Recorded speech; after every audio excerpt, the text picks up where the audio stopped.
കേരള വ്യാപാരി വ്യവസായി ഏകോപന സമിതി കൊല്ലം ജില്ലാ കമ്മിറ്റിയുടെ നേതൃത്വത്തിൽ നടപ്പാക്കുന്ന കുടുംബസുരക്ഷാ പദ്ധതിയായ സ്നേഹസ്പർശത്തിന്റെ 29ാം വിതരണോദ്ഘാടനം പാരിപ്പള്ളിയിൽ നടന്നു. സ്നേഹസ്പർശം വ്യാപാരി കുടുംബസുരക്ഷാ പദ്ധതിയുടെ 29ാം ഘട്ട കുടുംബസഹായ വിതരണം കേരള വ്യാപാരി വ്യവസായി ഏകോപന സമിതി പാരിപ്പള്ളി യൂണിറ്റിന്റെ നേതൃത്വത്തിൽ പാരിപ്പള്ളി ജംഗ്ഷനിൽ നടന്നു.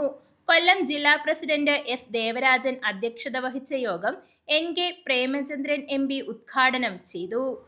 അസൂയോടുകൂടിയാണ് സത്യത്തിൽ കേരള വ്യാപാരി വ്യവസായി ഏകോപന സമിതി നടപ്പാക്കുന്ന ഈ പ്രവർത്തനത്തെ നോക്കിക്കാണുന്നു.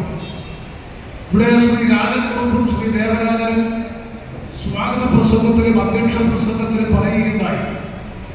നാമമാത്രമായ തുകയാണ് പ്രതിമാസം ഈ പദ്ധതിയിലേക്ക് അടക്കേണ്ടി വരുന്നത്.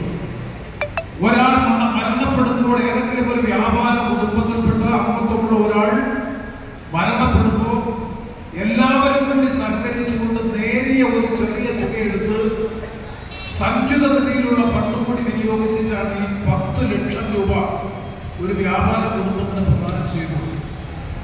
ജില്ലാ general secretary advocate Jojo K Abraham ആമുഖ സന്ദേശം നൽകി. സമ്മേളന ഉദ്ഘാടനവും വിദ്യാഭ്യാസ അവാർഡ് വിതരണവും BB ഗോപകുമാർ MLA നിർവഹിച്ചു. ലഹരിവിരുദ്ധ ക്യാമ്പയിന്റെ ഉദ്ഘാടനം വിഷ്ണു സജീവ് നിർവഹിച്ചു.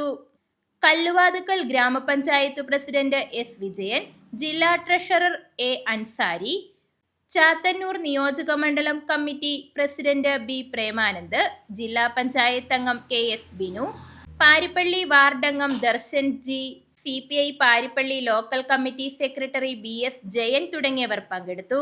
News bureau, Karunagappally.